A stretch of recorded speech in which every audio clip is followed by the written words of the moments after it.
دجال کا حلیہ. سب سے اہم نشانی کون سی بتائی گئی؟ کانا ہوگا. یس. اسی لیے بچپن میں ہمیں جب بھی دجال کی بات کرتے تو پہلے کانا بولتے پھر دجال کہتے. کانا دجال. تو میں کہتی تھی کہ یعنی کہ خالی دجال کیوں نہیں کہتے, کانا دجال کیوں؟ تاکہ وہ بچوں کے ذہن میں راسخ ہو جائے کہ وہ کانا ہوگا, اور وہ اپنے آپ کو خدا کہے گا تو تمہارا رب تو کانا نہیں ہے. بس یہیں سے پہچان لینا. بہت آبویس نشانی. نبی صلی اللہ علیہ وسلم لوگوں میں کھڑے ہوئے, اللہ تعالیٰ کی حمد و ثنا بیان کی جو اس کی شان کے لائق تھی, پھر دجال کا ذکر فرمایا اور فرمایا کہ میں بھی تمہیں اس کے فتنوں سے ڈراتا ہوں. کوئی نبی ایسا نہیں گزرا جس نے اپنی قوم کو اس کے فتنوں سے نہ ڈرایا ہو. نوح علیہ السلام نے بھی اپنی قوم کو اس سے ڈرایا تھا, لیکن میں اس کے بارے میں تم سے ایک ایسی بات کہوں گا جو کسی نبی نے اپنی قوم سے نہیں کہی, اور وہ بات ہے کہ دجال کانا ہوگا اور اللہ اس سے پاک ہے. نبی صلی اللہ علیہ وسلم نے فرمایا اگر ہلاک ہونے والے ہلاک ہونے لگیں گے تو تم یاد رکھنا تمہارا رب کانا نہیں. یعنی اگر کچھ لوگ اس فتنے میں پڑنے لگے تو تم فوراً سنبھل جانا اس نشانی کو یاد کر کے. رسول اللہ صلی اللہ علیہ وسلم نے فرمایا دجال دائیں آنکھ سے کانا ہوگا. اب مزید اسپیسیفائی کر دیا گیا, دجال دائیں آنکھ سے کانا ہوگا, اس کی دوسری آنکھ انگور کے دانے کی طرح پھلی ہوئی ہوگی. عبداللہ رضی اللہ عنہ نے بیان کیا کہ نبی صلی اللہ علیہ وسلم نے ایک دن لوگوں کے سامنے دجال کا ذکر کیا اور فرمایا اس میں کوئی شبہ نہیں کہ اللہ تعالیٰ کانا نہیں ہے, لیکن دجال دائیں آنکھ سے کانا ہوگا, اس کی آنکھ پھولے ہوئے انگور کی طرح ہوگی. ایک روایت میں ہے وہ گھنے بالوں والا ہوگا, کثرت سے بال ہوں گے, سب شیشے کی طرح آنکھ. ٹھیک ہے. نبی صلی اللہ علیہ وسلم نے دجال کا تذکرہ کرتے ہوئے فرمایا اس کی آنکھ سب شیشے کی طرح محسوس ہوگی. نوجوان اور گھنگریالے بالوں والا. نبی صلی اللہ علیہ وسلم نے فرمایا دجال نوجوان گھنگریالے بالوں والا پھولی ہوئی آنکھ والا ہوگا. رسول اللہ صلی اللہ علیہ وسلم نے فرمایا میں نے ایک شخص کو دیکھا سخت اور مڑے ہوئے بالوں والا جو داہنی آنکھ سے کانا تھا. اسے میں نے ابن قطن سے سب سے زیادہ شکل میں ملتا ہوا پایا. ایک شخص تھا آپ کے دور میں, وہ ایک شخص کے شانوں پر اپنے دونوں ہاتھ رکھے ہوئے بیت اللہ کا طواف کر رہا تھا. میں نے پوچھا یہ کون ہے؟ فرشتوں نے بتایا کہ یہ دجال ہے. یعنی آپ کو اس کی شکل دکھائی گئی کہ اس شکل کا ہوگا. پست قد, یعنی وہ آپ کو دکھایا جا رہا ہے, آ نہیں چکا کہ وہ مکہ مدینہ میں داخل نہیں ہوگا تو آپ کہیں کہ اچھا وہ تو آپ کیسے کر رہا تھا. پست قد. رسول اللہ صلی اللہ علیہ وسلم نے فرمایا بے شک میں نے تمہیں دجال کے بارے میں بہت کچھ بتایا ہے, لیکن مجھے اندیشہ ہے کہ کہیں تم نے اسے نہ سمجھاؤ. یاد رکھو مسیح دجال پست قد, باہر کو نکلی ٹیڑھی پنڈلیوں والا, بہت گھنگریالے بالوں والا, ایک آنکھ سے کانا ہوگا جو کہ مٹی ہوئی ہوگی. اب یہاں پر آپ دیکھیے پھر مٹی ہوئی یعنی باہر ابری ہوئی نہیں, نہ تو ابری ہوئی نہ بالکل اندر گھسی ہوئی. پھر بھی تمہیں اگر اس کو پہچاننے میں شک ہو جائے تو یاد رکھو تمہارا رب کانا نہیں. سفید رنگ اور سانپ کی طرح سر. نبی صلی اللہ علیہ وسلم نے فرمایا دجال کے متعلق کہ وہ کانا ہوگا, سفید چمکتا ہوا رنگ ہوگا, اس کا سر سانپ کی طرح محسوس ہوگا, جیسے ناگ ہوتے ہیں نا, مثلا چپٹا ہی ہوگا. پھر اس کو مسیح الدجال کیوں کہتے ہیں؟ مسیح کا جو لفظ ہے یہ سیاحت سے ہے. سیاحت ہوتا ہے گھومنا پھرنا. تو دجال چونکہ ہر بستی میں گھومے پھرے گا. اور اب آپ کہیں گے کہ عیسیٰ علیہ السلام کا لقب کیوں مسیح تھا؟ مسیح علیہ السلام نے صرف ایک جگہ بیٹھ کے تبلیغ نہیں کی, بلکہ وہ مختلف لوگوں کے پاس جا کے تبلیغ کرتے تھے, گھومتے پھرتے تھے. کیونکہ یہاں جو میرے پاس صحیح بخاری کی روایت ہے اس میں ہے رأیت رجلا وراءه جعدا قطتا اعور العین الیمنى. تو یمنہ کا معنی دایاں ہوتا ہے. دجال یہودی ہوگا.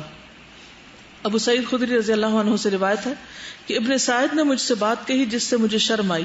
کہنے لگا کہ دوسرے لوگوں کو تو میں نے معذور جانا, مگر اصحاب محمد تمہیں میرے بارے میں کیا ہو گیا؟ کیا اللہ کے نبی صلی اللہ علیہ وسلم نے یہ نہیں فرمایا کہ دجال یہودی ہوگا حالانکہ میں اسلام لا چکا ہوں, اور اس کی اولاد نہ ہوگی حالانکہ میری تو اولاد بھی ہے؟ یعنی ایک شخص پر شک جو گزرا تھا کہ وہ دجال ہے, تو اس نے اپنے دفاع میں کہا, اور آپ نے فرمایا کہ اللہ نے اس پر مکہ کو حرام کر دیا ہے اور میں یقیناً حج کر چکا ہوں. یعنی ابن سعید. اور وہ مسلسل ایسی باتیں کرتا رہا, قریب تھا کہ میں اس کی باتوں میں آ جاتا. اس نے کہا اللہ کی قسم میں جانتا ہوں کہ وہ اس وقت کہاں ہے, اور میں اس کے باپ اور ماں کو بھی جانتا ہوں. اس سے کہا گیا کیا تمہیں یہ بات پسند ہے کہ تم ہی وہ آدمی ہو؟ اس نے کہا اگر یہ بات مجھ پر پیش کی گئی تو میں اسے ناپسند نہ کروں گا. دجال کی کوئی اولاد نہ ہوگی. ابو سعید خدری رضی اللہ عنہ سے روایت ہے کہ میں مکہ میں ابن سعید کے ساتھ رہا تو اس نے مجھ سے کہا کہ میں جن لوگوں سے ملا ہوں وہ گمان کرتے ہیں کہ میں دجال ہوں. کیا تم نے رسول اللہ صلی اللہ علیہ وسلم کو فرماتے نہیں سنا کہ دجال کی کوئی اولاد نہ ہوگی؟ میں نے کہا کیوں نہیں؟ اس نے کہا حالانکہ میری تو اولاد ہے. ٹھیک. پھر دونوں آنکھوں کے درمیان کافر لکھا ہوگا. کہیں کفر اور کفر اور کافر تو اصل آتا ہے کافارا ہوگا، روٹ ورڈ سے. رسول اللہ صلی اللہ علیہ وسلم نے فرمایا اس کی دونوں آنکھوں کے درمیان کافر لکھا ہوا ہے. ایک روایت میں ہے کہ اس کی دونوں آنکھوں کے درمیان کاف فا را لکھا ہوگا. ہر مومن اور جو بھی دجال کے عمل کو ناپسند کرے گا کافر لکھا ہوا پڑھ لے گا. یعنی ہر ایک کو نظر نہیں آئے گا، لیکن جو اس کے عمل کو ناپسند کرے گا اس کو نظر آ جائے گا. رسول اللہ صلی اللہ علیہ وسلم نے لوگوں کو دجال کے بارے میں خبردار کرتے ہوئے فرمایا اس کی دونوں آنکھوں کے درمیان کافر لکھا ہوا ہوگا جسے وہی پڑھ سکے گا جو اس کے عمل کو ناپسند کرتا ہوگا، یا ہر مومن اسے پڑھ سکے گا. اور آپ نے فرمایا تم میں سے کوئی بھی اپنے رب عز و جل کو مرنے تک ہرگز دیکھ نہ سکے گا، اور دجال تو نظر آ رہا ہوگا. ایک اور روایت میں آتا صحیح مسلم کی کہ اس کی دونوں آنکھوں کے درمیان کافر لکھا ہوگا جسے ہر پڑھا لکھا اور ان پڑھ مسلمان پڑھ لے گا. یعنی صاحب ایمان ہونا ضروری ہے. دجال کے خروج کا وقت اور مقام. دجال کے خروج سے کچھ سال پہلے کے حالات اب یہ مزید ان کو اسپیسیفائی کیا گیا ہے اور نشانیوں کو قریب کر کے بتایا گیا. انس بن مالک سے روایت ہے کہ رسول اللہ صلی اللہ علیہ وسلم نے فرمایا خروج دجال سے پہلے کچھ سال دھوکے والے ہوں گے جن میں سچے کو جھوٹا اور جھوٹے کو سچا قرار دیا جائے گا. یعنی عام فتنہ فساد کی طرف اشارہ ہے. امین کو خائن اور خائن کو امین سمجھا جائے گا. اور اس میں رویبضہ بڑھ چڑھ کر بولے گا. کسی نے پوچھا کہ رویبضہ سے کیا مراد ہے؟ آپ نے فرمایا فاسق آدمی امور عامہ میں دخل اندازی کرنے لگے گا. فاسق نافرمان شخص، یعنی الفویسق یتکلم فی امر العامہ، یعنی عام لوگوں کے معاملات میں جب غلط کار قسم کے لوگ خیال آرائیاں کرنے لگیں گے. پیچھے بھی ہم یہ پڑھ چکے ہیں حدیث. کون شخص جو خود اس کی کوئی حیثیت نہیں، نہ کوئی علم نہ عقل ہے نہ سمجھ ہے، خود انتہائی غلط کام کرتا ہے، لیکن اس کے باوجود وہ دوسروں کے بارے میں، عوام کے بارے میں مختلف طرح کے تبصرے کر رہا ہوگا. آسمان اور زمین کا بارش اور نباتات روک لینا، یہ بھی ایک نشانی ہوگی.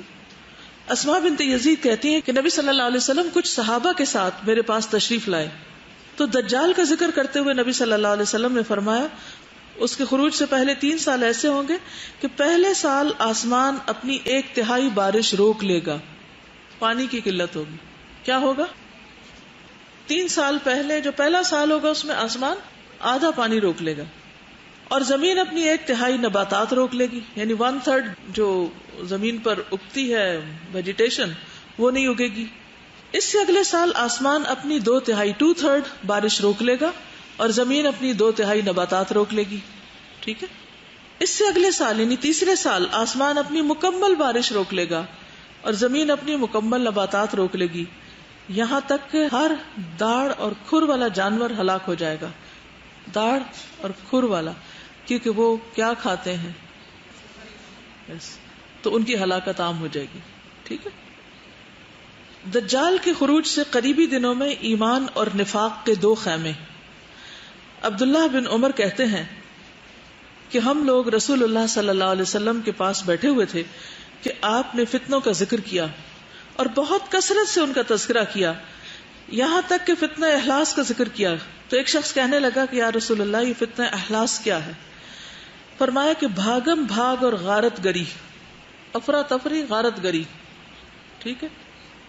پھر وسعت اور فراخی کا فتنہ آئے گا جس کا ظہور میرے اہل بیت کے ایک شخص کے پاؤں تلے ہوگا. اس کا دعویٰ ہوگا کہ وہ مجھ سے ہے، حالانکہ وہ مجھ سے نہیں ہوگا. بلا شبہ میرے ولی اور دوست تو وہی ہیں جو متقین ہیں، صرف نسل سے ہونے کا فائدہ نہیں. پھر لوگ ایک آدمی پر صلح کر لیں گے جیسے کہ سرین ایک پسلی کے اوپر، یعنی نہ معقول اور نہ اہل ہوگا. جس طرح سرین ایک پسلی پر نہیں ٹک سکتی، اسی طرح. پھر گھٹا ٹوپ اندھیرے کا فتنہ اٹھے گا. اس امت میں کوئی نہیں بچے گا مگر اس سے اس کا ایک تمانچہ پڑھ کر رہے گا. جب لوگ کہیں گے فتنہ ختم ہو گیا تو وہ اور بڑھے گا. اس میں آدمی صبح کرے گا تو مومن ہوگا، شام ہوگی تو کافر ہو جائے گا، یہاں تک کہ لوگ 2 خیموں میں تقسیم ہو جائیں گے، یعنی 2 حصوں میں، ایک ایمان کا خیمہ جس میں نفاق نہیں ہوگا، دوسرا نفاق کا خیمہ جس میں ایمان نہیں ہوگا۔ اگر تم اس وقت ہوئے تو اس دن یا اس سے اگلے دن دجال کا انتظار کرنا۔ لوگوں میں بغض اور عداوت کے وقت دجال کا ظہور ہوگا، آپس میں نفرتیں بہت بڑھ جائیں گی، عداوتیں بہت ہوں گی۔ حذیفہ کہتے ہیں کہ دجال تب خروج کرے گا جب لوگوں میں بغض ہوگا اور دین کو ہلکا خیال کریں گے۔ جب عداوت والوں کے درمیان مزید خرابی پیدا ہو جائے گی تو وہ ہر گھاٹ پر وارد ہوگا اور اس کے لیے زمین یوں لپیٹ دی جائے گی جیسے مینڈے کی کھال کو لپیٹا جاتا ہے، یعنی زمین اس کے لیے ایک بالکل چھوٹی سی چیز بن جائے گی جس میں وہ ہر طرف گھومتا پھرے گا۔ قسطنطنیہ کی فتح کے بعد دجال کا خروج۔ قسطنطنیہ کیا ہے؟ استنبول۔ معاذ بن جبل سے روایت ہے کہ رسول اللہ صلی اللہ علیہ وسلم نے فرمایا، بیت المقدس کی آبادی مدینے کی بے آبادی کا سبب ہوگی، اور مدینے کی بے آبادی کے نتیجے میں بڑی جنگ ہوگی، اور اس جنگ کا ظہور قسطنطنیہ کی فتح ہوگا، اور قسطنطنیہ کی فتح کے بعد دجال آئے گا۔ پھر آپ نے اپنی حدیث بیان کرنے والے یعنی معاذ کی ران یا کندھے پہ مارا اور فرمایا کہ بے شک ایسا ہونا اسی طرح سچ اور حق ہے جیسا کہ تمہارا یہاں ہونا یا یہاں بیٹھا ہونا برحق ہے، یعنی جیسے تم بیٹھے ہو اتنی ہی سچی یہ بات ہے جو میں تمہیں بتا رہا ہوں۔ اب قسطنطنیہ تو فتح ہوئے کافی عرصہ گزر گیا ہے، پھر اللہ عالم دوبارہ بھی ہو سکتا ہے، لیکن یہ ہے کہ آپ صلی اللہ علیہ وسلم کے بعد معلوم نہیں کتنا وقت ہے دنیا کے خاتمے کو، اور قسطنطنیہ کی فتح کے بارے میں اور بھی احادیث ہیں، اور یہاں پر یہ بتایا جا رہا ہے کہ اس سے پہلے نہیں آئے گا، بعد میں آئے گا۔ دجال کو کوئی غصہ دلائے گا تو وہ نکلے گا۔ صحیح مسلم کی روایت ہے، رسول اللہ صلی اللہ علیہ وسلم نے فرمایا دجال غصے میں آئے گا اور اس غصے کے بعد خروج کرے گا۔ شام اور عراق کے درمیان سے خروج، فرمایا بے شک اس کا خروج شام اور عراق کے درمیان سے ہوگا۔ اب آپ دیکھیے کہ تیسری روایت آ گئی ہے، ایک سمندر کی آئی ہے، پھر خراسان کی آئی ہے، پھر شام، اور اس میں تو اس سے پتہ یہ چلتا ہے کہ ایک جگہ سے ٹیک آف کرے گا، پھر دوسری جگہ سے ٹیک آف، پھر تیسری، کیونکہ اس نے تو ساری جگہ پر گھومنا ہے۔ پھر خراسان سے خروج دوسری حدیث میں آتا ہے، پہلی صحیح مسلم کی ہے، دوسری سنن ترمذی کی ہے۔ فرمایا دجال مشرق کی ایک زمین سے نکلے گا جسے خراسان کہا جاتا ہے، اس کے ساتھ ایسے لوگ ہوں گے جن کے چہرے ڈھالوں کی طرح چپٹے ہوں گے، اس کے ساتھ ایسے لوگ ہوں گے جن کے چہرے چپٹے ہوں گے، چوڑے چوڑے منہ والے ہوں گے، اور ناک نقشہ ذرا دبا ہوا ہوگا۔ دجال کے 40 دن، صحابہ کرام کہتے ہیں ہم نے عرض کیا اللہ کے رسول صلی اللہ علیہ وسلم وہ زمین میں کتنا عرصہ رہے گا؟ آپ نے فرمایا 40 دن، اور ایک دن سال کے برابر، ایک دن مہینہ کے برابر، ایک دن ہفتے کے برابر ہوگا، اور باقی ایام تمہارے عام دنوں کے برابر۔ ہم نے عرض کیا اللہ کے رسول صلی اللہ علیہ وسلم وہ دن جو سال کے برابر ہوگا، یعنی لمبا ہو جائے گا، اس میں ہمارے لیے ایک دن کی نمازیں پڑھنا کافی ہوگا؟ آپ نے فرمایا نہیں، بلکہ تم سال کی نمازوں کا اندازہ کر لینا، یعنی وقت کا اندازہ کر کر کے پڑھتے جانا۔ دجال کے پیروکار، نبی صلی اللہ علیہ وسلم نے فرمایا دجال آئے گا اور مدینہ کے ایک کنارے قیام کرے گا، پھر 3 مرتبہ مدینہ کانپے گا، ٹھیک، مدینہ کے باہر جب آ کے رکے گا تو زلزلے آئیں گے، اس کے نتیجے میں ہر کافر منافق نکل کر اس سے جا ملے گا، اس کی طرف چلا جائے گا، اور مدینہ میں صرف صاحب ایمان لوگ رہ جائیں گے۔ دجال کی طرف جانے والی زیادہ تر عورتیں ہوں گی۔ رسول اللہ صلی اللہ علیہ وسلم نے فرمایا جب دجال کا ظہور ہوگا تو مدینہ بہترین سرزمین ثابت ہوگی، اس کی طرف آنے والے ہر راستے پر فرشتہ ہوگا، اس لیے دجال اس میں داخل نہ ہو سکے گا۔ جب یہ معاملہ ہوگا تو مدینہ 3 دفعہ اپنے باشندوں کو جھٹکا دے گا، ہر منافق مرد اور عورت دجال کی طرف نکل جائے گا، زیادہ تر جانے والی عورتیں ہوں گی۔ یہ یوم التخلیص ہوگا، یعنی خلاصی کا دن۔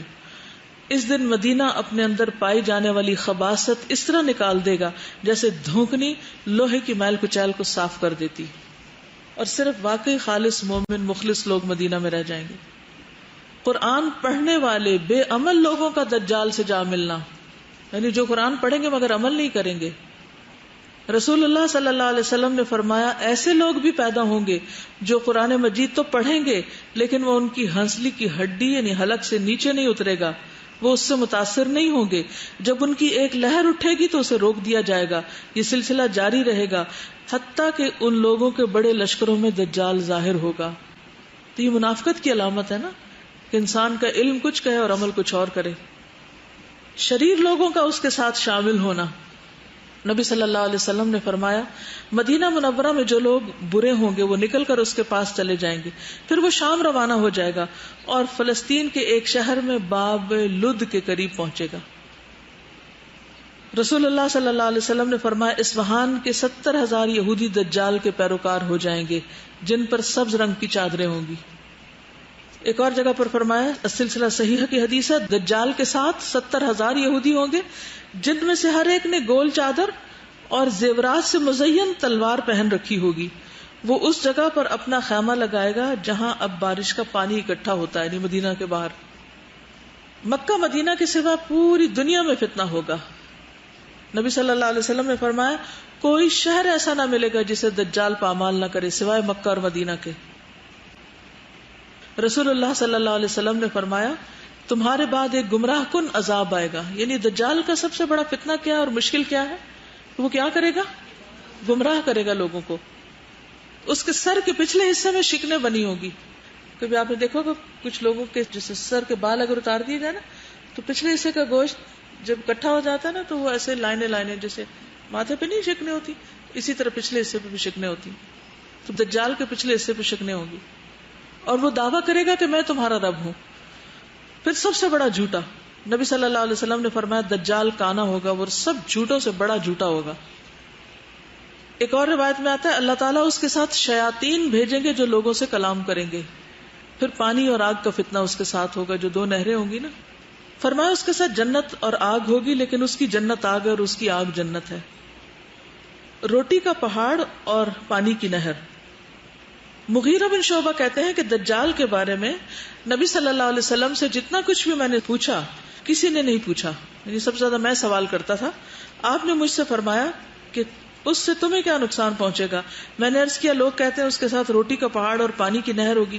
آپ نے فرمایا وہ اللہ پر اس سے بھی زیادہ آسان ہے، وہ کچھ بھی دے دے. اس سے بھی پتہ چلتا ہے کہ نبی صلی اللہ علیہ وسلم اس طرح کے بہت سے سوالوں کو انکریج نہیں کرتے تھے، پسند نہیں کرتے تھے. اب دیکھیے کہ حضرت عائشہ رو رہی ہیں، حضرت ام سلمہ فکر کر رہی ہیں، وہ تو ان کی اپنی جگہ، لیکن نبی صلی اللہ علیہ وسلم کا طریقہ کیا تھا اس موقع پر؟ آپ نے ان کو کیا کہا اور یہاں ان کے سوالوں پر آپ نے کیا کہا؟ اور پھر اس کی روشنی میں ہمارے لیے کیا طرز عمل ہے؟ جیسے مدینہ کے باہر جب آ کے بیٹھے گا، خیمہ لگائے گا اور اس کے ساتھ اور لوگ بھی ہوں گے اور شیاطین بھی ہوں گے، تو اس کے پاس کون جائے گا؟ منافق جائیں گے، ٹھیک ہے نا. مومن کیا کریں گے؟ چھپنے لگیں گے. بات یہ کہ کسی بھی فتنے میں پڑنے سے بچنا چاہیے، انسان کو احتیاط برتنی چاہیے. کوئی بھی اس کو دیکھنے کا یا اس سے ملاقات کا شوق نہ رکھے بلکہ اس سے بچنے کی فکر کرے. سخت مشکل دن ہوں گے وہ جب دجال آئے گا. حضرت عائشہ سے مروی ہے کہ ایک مرتبہ رسول اللہ صلی اللہ علیہ وسلم نے خروج دجال کے موقع پر پیش آنے والی تکالیف کا ذکر کیا تو میں نے پوچھا کہ اس دن اہل عرب کہاں ہوں گے، اتنا سخت وقت ہوگا. فرمایا اس زمانے میں اہل عرب بہت تھوڑے ہوں گے. میں نے پوچھا کہ اس زمانے میں ایمان والوں کا کھانا کیا ہوگا تو آپ نے فرمایا جو فرشتوں کا ہوتا ہے. ظاہر ہے کہ اپنے اس سے بچنے کے لیے چھپیں گے اگر تو پھر کھانا پینا اور یہ چیزیں تو کم ہو جائیں گی. اور فرشتوں کا کیا ہوتا ہے؟ یعنی تسبیح، تکبیر اور تحمید و تحلیل. میں نے پوچھا ان دنوں کون سا مال بہتر ہوگا؟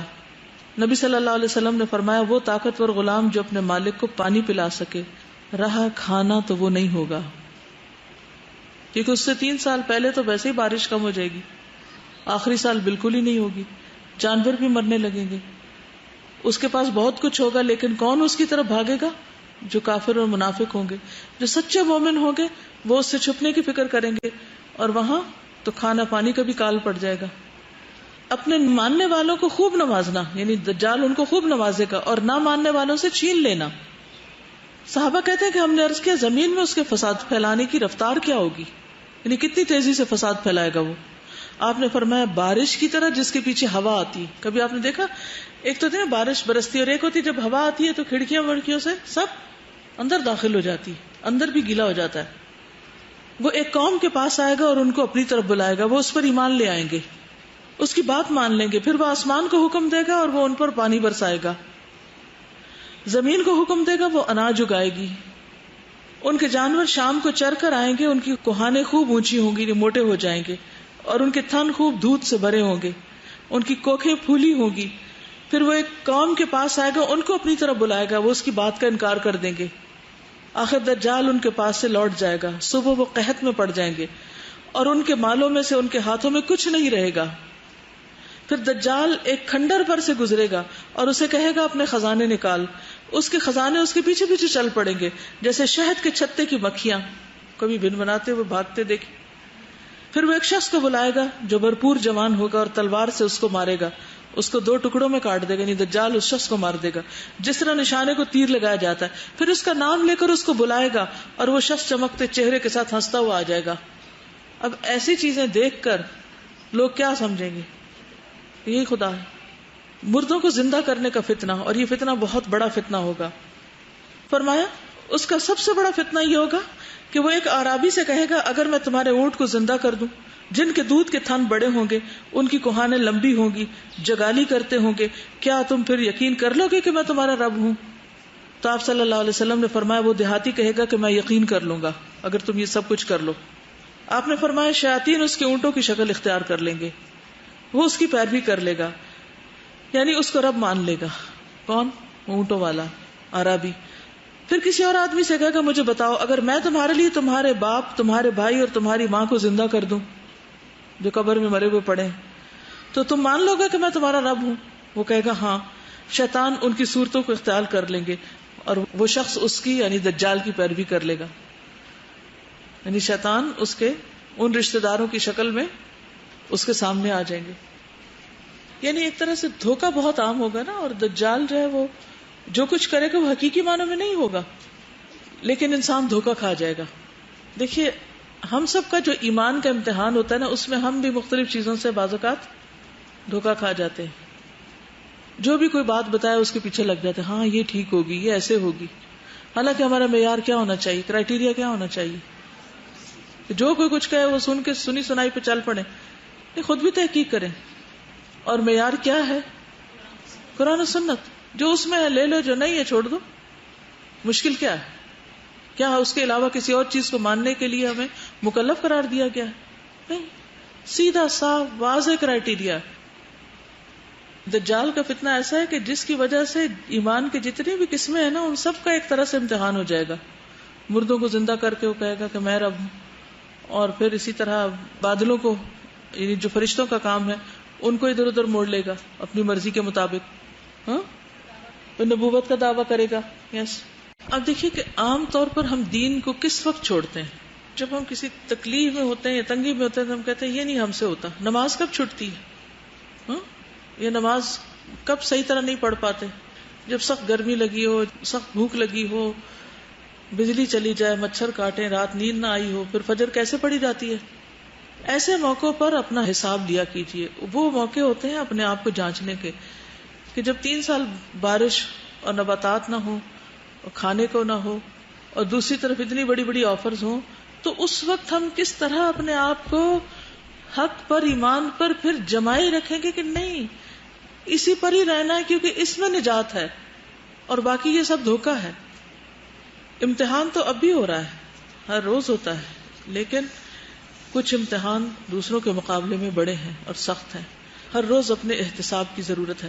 آج کے لیے اتنا ہی کافی ہے۔ سبحانک اللہم و بحمدک، نشہد ان لا الہ الا انت، نستغفرک و نتوب الیک۔ السلام علیکم و رحمۃ اللہ وبرکاتہ۔